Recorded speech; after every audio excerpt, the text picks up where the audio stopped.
हम बार बार प्रशासन से हमने गुहार लगाई, लेकिन हमारी कोई सुनवाई नहीं हुई। तो उन्होंने बोला कि इसमें 5 लाख रुपए रिश्वत लगेगी और एक आईफोन देना पड़ेगा। जमीन आपकी है और उगाई के पैसे वो ले रहे हैं? उगाई के पैसे सरपंच और पटवारी दोनों मिलके ले रहे हैं। राष्ट्रपति को, प्रधानमंत्री को, गृह मंत्री को, योगी जी को और डीएम साहब को काफी बार कितनी 100 दरखास्त दे चुके हैं। अच्छा, इससे भी हमारे बच्चे भूखे मरे हैं, कोई सरकार सुनाई नहीं कर रही। क्यों नहीं दे रहे हैं आपकी जमीन? आप लोग बोलते नहीं हमारी जमीन वापस करिए। हम गरीब आदमी हैं, चमार जाति से हैं, इसलिए नहीं दे रहे हैं। नमस्कार, मैं ज्योति आप सभी का नेशनल दस्तक पर स्वागत करती हूँ। बीजेपी का एक बहुत बड़ा नारा था कि जहाँ झुग्गी वहाँ मकान, और 2022 तक सभी को मकान मिल जाएंगे, उन्हें उनकी ज़मीन मिल जाएगी और अच्छे दिन आ जाएंगे। अफसोसन कितने अच्छे दिन आए हैं उस बात से तो खैर आप सभी लोग रूबरू हैं। पक्के मकान मिले ना मिले वो तो अलग बात है, लेकिन जिन लोगों की ज़मीनें थी वो किस प्रकार से यमुना नदी के आसपास जो ज़मीनें थी वो छीनने लगी हैं, वो आपको जान लेना बेहद ज़रूरी है। 2016 के बाद जो अकाल आया है तकरीबन 50 से भी अधिक घरों पर, वो कहानी जान लेना आपके लिए बेहद ज़रूरी है। इस वक्त मेरे साथ जो लोग मौजूद हैं, ये लोग हरियाणा से आए हैं। इनकी क्या है कहानी और आखिरकार ये लोग मीडिया के सामने आने पर क्यों मजबूर हैं? इनके हाथों में कई सारे पर्चे देख रहे होंगे। इनकी एक कहानी, और उस कहानी में अभी तक FIR दर्ज नहीं हुई है, बल्कि ये मामला 2016 से चला आ रहा है। पुलिस प्रशासन कितना लचीला है, इसी बात से आप अंदाज़ा लगा सकते हैं कि आम जनता अगर इंसाफ की गुहार करती है तो वो गुहार करती रह जाएगी, लेकिन पुलिस प्रशासन के कानों में जू तक नहीं रहेंगी। क्या नाम है आपका? मेरा नाम मोनू है मैडम, और हमारी ज़मीन है हरियाणा से जो उत्तर प्रदेश में यमुना कटने के कारण गई हुई है। तो बागपत में हमारी ज़मीन है।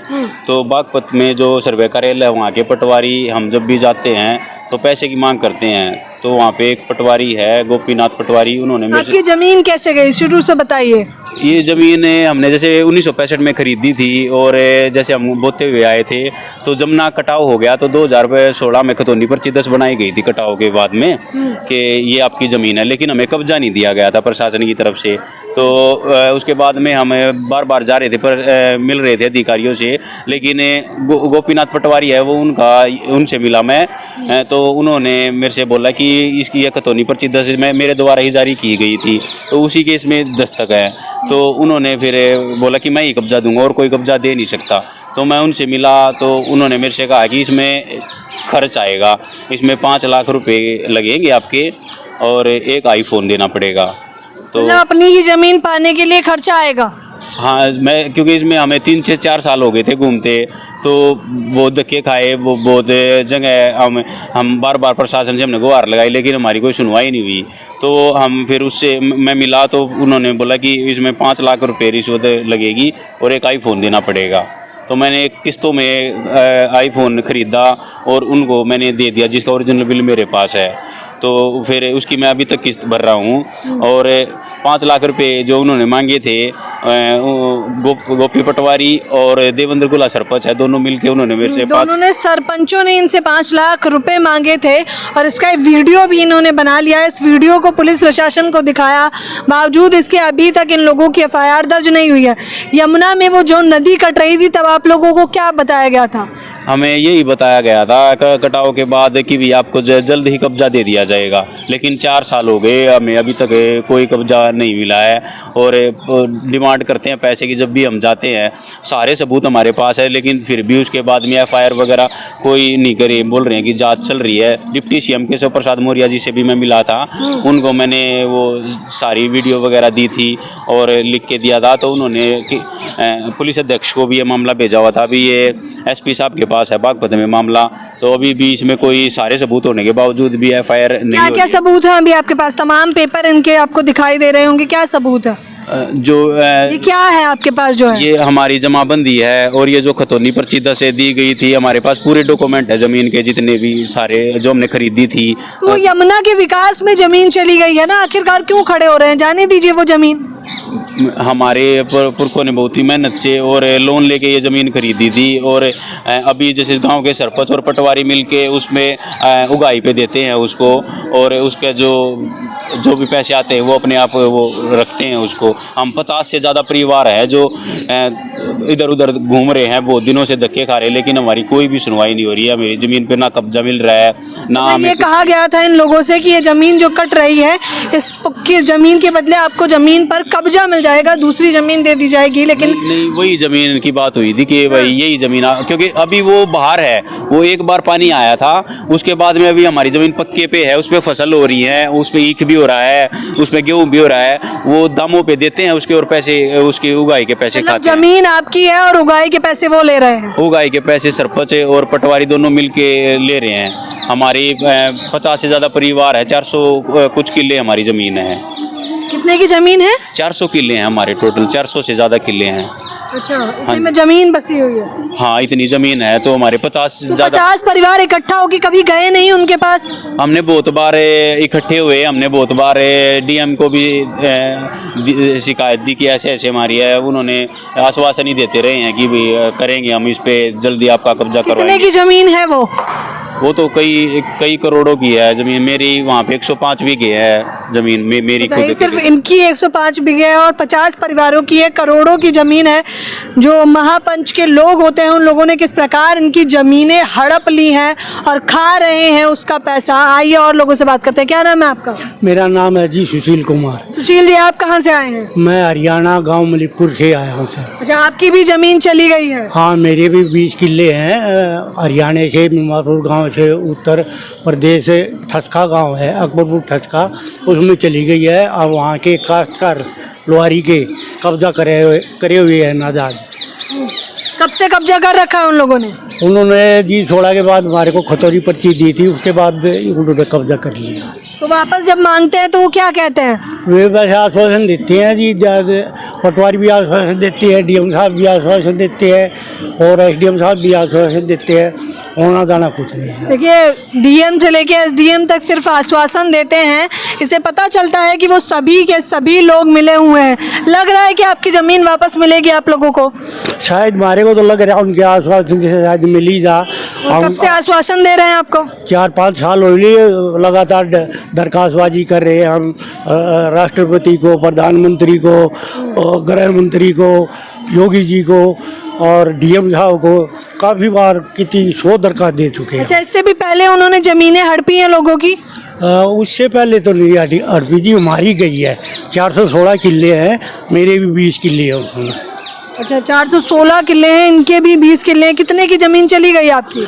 मेरे ख्याल तक 2.5-3 करोड़ रुपए की होगी सर। वहाँ इतना लगा हुआ है। क्या बहाना क्या देते हैं वो आप लोगों को? क्योंकि आप बता रहे हैं, कह रहे हैं कि 2016 से आप जा रहे हैं लगातार, तो कुछ ना कुछ बहाना तो देते होंगे आपको। वे आश्वासन देते हैं जी, पटवारी कल इसमें पट्टे कट गए हैं, पट्टे तुम्हारे को ये ज़मीन नहीं मिलेगी, दूसरी जगह ज़मीन दे देंगे। हम बोले भाई हमने तो बेचनी है, हमने करनी थोड़ा, कोई लेगा तो पैसे देगा तो ज़मीन तो दिखेगा, दूसरी कैसे कब्जा कर लिया हम। तो वे बार बार यही आश्वासन दे, नहीं ये देंगे ये देंगे, पैसे एक बार लाते हैं कई बार। क्या लग रहा है आप लोगों की सुनवाई क्यों नहीं हो रही है? बस क्या कह सके जी इसके बारे में, तो क्या कह सकते, किसका प्रेशर है। वे अपने काश्तकारों का, अपने उत्तर प्रदेश का भला चाहते हैं, इसलिए नहीं हमारा काम करते। भला चाहते हैं इसलिए काम नहीं कर रहे? इसलिए काम नहीं कर रहे। वे अपने काश्तकारों लोहारी वालों का भला करना चाहते हैं, भाई उनका कब्जा रहे और हरियाणा वाले पिछड़ जाए, भाग जाए।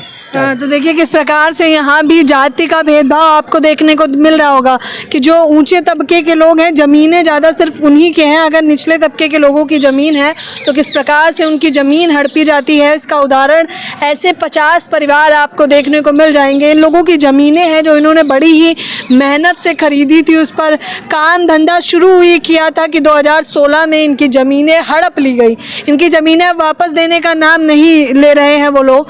आप लोग उन्हें बताया केशव प्रसाद मौर्य तक आप गए तो उन्होंने क्या कहा? उन्होंने आश्वासन दिया था कि इस पे जल्द ही मैं कार्रवाई करके FIR करवा दूंगा। लेकिन कोई नहीं, हम सभी तकरीबन 50 से ज़्यादा जो है दलित परिवार से हैं और हमें तो बहुत दिनों से धक्के खा रहे हैं। हमारे पास कोई इनकम का और कोई साधन नहीं है, हम ना कोई नौकरी है ना कुछ है, तो सभी के आपको लग रहा है कि अभी भी दलितों को दबाया जा रहा है? जी हमें तो ऐसा ही लग रहा है, अभी ये चीज़ें देख के तो ऐसा ही लग रहा है, क्योंकि हमारे साथ जब हो रही है तो ये चीज़ अभी भी आज भी हैं हमारे साथ जो हो रहा है, उस वजह से हमें दुख का बहुत सामना करना पड़ रहा है। लेकिन हम गुहार लगाते हैं सरकार से कि हमारी ज़मीन हमें दे दी जाए। हम कहीं ना कहीं हमारे बच्चे आगे आने वाले टाइम में बहुत बुरी हालत में सरकार तो कह रही थी कि जहाँ झुग्गी वहाँ मकान और मकान मिलेंगे, ये तो आप लोगों की ज़मीनें छीन रहे हैं। हमें सरकार से सिर्फ ये है कि हमें हमारा दे दिया जाए, बस आप कुछ दो ना दो वो कोई बात नहीं, हमें बस हमारी ज़मीन ही दे दी जाए। हमें तो उसके लिए हमें खुद अपनी ज़मीन के लिए इतना संघर्ष करना पड़ रहा है, लेकिन फिर भी हमारी कोई सुनवाई नहीं है। कहीं भी कोई भी सुनाई नहीं कर रहा है। किस प्रकार से इन लोगों की बिल्कुल भी सुनाई नहीं की जा रही। क्या नाम है आपका? मेरा नाम आजाद है। आजाद जी, क्यों छीनी गई है आपकी ज़मीनें? हम गांव मेमारपुर से हैं, जिला सोनीपत से हैं और हमारी जमीन आगे से खुशी गई। हमारे बच्चे भूखे मरे हैं, कोई सरकार सुनाई नहीं कर रही। एडीएम का जा किसी के भी जावा कोई भी सुनाई नहीं कर रहा। हमारी बुरी हालत हो रही है। आज सरपंच है वो छोड़ देता गुंडा ने, बंदूक दिखाते हैं। अरे हमारी जमीन खोज रहा कि हम तो ये चाहो हमारी जमीन मिल जाए। क्यों नहीं दे रहे हैं आपकी ज़मीन? आप लोग बोलते नहीं हमारी ज़मीन वापस करिए। हम गरीब आदमी हैं, चमार जाति से हैं, इसलिए नहीं दे रहे हैं। वहाँ अंगे से गोली दिन चलाते हैं हमारे ऊपर, इसलिए हमारे को कोई ज़मीन नहीं देता है। पटवारी भी उनके साथ है, तहसीलदार भी उनके साथ है और हमारी कोई भी सुनाई नहीं है। मुख्यमंत्री से भी हमने दरखास्त दी है, कट्टे साहब से भी, उसने भी कहा भाई वहाँ करो अपनी शिकायत, वहाँ से ज़मीन मिलेगी। फिर हमने कहीं से भी नहीं मिल रही। ज़मीन छीनने की वजह से क्या क्या समस्याएं आ रही हैं? समस्या आ रही है भूखे मरने की, कोई काम नहीं। देखिए कितने ज़्यादा परेशान हैं। जाति का भुगतान इन्हें अभी तक करना पड़ रहा है। अफसोस की बात है, विकास और तकनीक की बात हो रही है, लेकिन अफसोसन जिस प्रकार से इन लोगों की ज़मीनें छीन रही हैं, आप जाहिर तौर पर देख सकते हैं कितने भावुक हैं। और ऐसे 50 परिवार हैं जो बेहद परेशान हैं, बावजूद इसके इनकी ज़मीनें नहीं मिल रही हैं। इन्होंने भी ये बात कही कि किस प्रकार से दलित समाज से आते हैं, इसका भुगतान इन्हें अपनी ज़मीन देकर चुकाना पड़ रहा है। वो बार बार आते हैं, बंदूक लेकर आते हैं, चलाने की कोशिश भी करते हैं, इन लोगों को डराते हैं, धमकाते हैं, लेकिन कुछ नहीं करते तो वो इनको ज़मीन वापस करने का नाम बिल्कुल नहीं लेते हैं। आप देख सकते हैं ये परिवार जो है हरियाणा से यहाँ तक आया था हमसे बातचीत करने के लिए, अपनी समस्या उठाने के लिए। बच्चे भूखे मर रहे हैं, शब्द ही किसी को भी अंदर से तोड़ सकते हैं। खैर, हम चाहेंगे कि इनकी आवाज़ पुलिस प्रशासन सुने, और क्यों नहीं सुन रहा है, क्योंकि ऊंचे तबके तक लोग जो है वो ऊंचे समाज के बैठे हुए हैं। मानसिकता क्या है, वो ब्राह्मणवादी मानसिकता है, मनुवादी के समर्थक हैं। शायद इसीलिए इन लोगों की ज़मीनें वापस नहीं मिल रही। इस पूरी खबर के बारे में आपकी क्या राय है, मुझे बताना बिल्कुल ना भूलें। कैमरा पर्सन तोहिद के साथ ज्योति, नेशनल दस्तक। नेशनल दस्तक की आपसे गुजारिश है कि अगर इसको बचाना चाहते हैं तो नेशनल दस्तक को सब्सक्राइब करने के लिए रेड कलर के सब्सक्राइब बटन को दबाएं, फिर बेल आइकन की घंटी दबाएं। नेशनल दस्तक को बचाने के लिए बहुत जरूरी है कि हर खबर को शेयर करें, लाइक करें, कमेंट जरूर करें।